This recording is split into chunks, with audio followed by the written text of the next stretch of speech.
So, ito, dinownload ko na sa Canva yung template natin sa engraver. Ayan, punta na tayo doon sa engraver.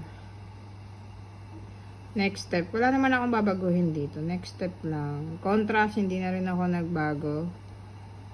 Ayan. So, hindi pa tayo nakakonect. Connect muna tayo. Ayan, next step. So, dito na tayo magkakatalo. Yung size niya. So, we need to double check yung size dun sa ating template. So, ito yung ating template. Size niyan ay sa position makikita. Tapos, advance. Ang size niya is 71.61 mm ang height. Yung height ang susundin natin.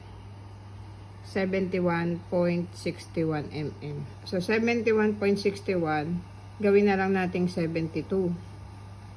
And then, tsaka tayo mag-regional targeting. Ayan. So, ayan na siya. Nagpe-framing siya. So, continuous naman siya magpe-framing. Isusukat natin ngayon yung end-to-end area ng engraving nito. So, ang kagandahan dito kay Daja, text to text lang kanyang engrave. Hindi na niya auto-remove na siya ng background. Ayan. So, yung dulo ng text, dulo sa dulo ng text ang gagawin natin. Ayan. So, tingin ko, sakto na ako. So, ito yung possible na dulo ng text ko. Same doon. Sa kulay blue ginawa ko. So, ayan. Possible. So, pantayin lang natin. Dali.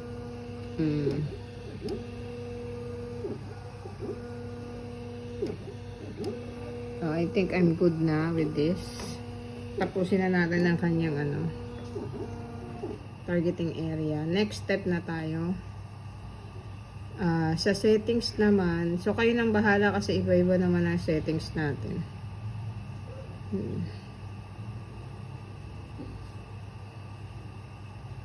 Kasi depende naman yung settings sa sa condition ng laser. Kaso hindi ako nakapag-focus. So, yan na lang natin. Antayin na lang natin siya. Kung sasakto lang.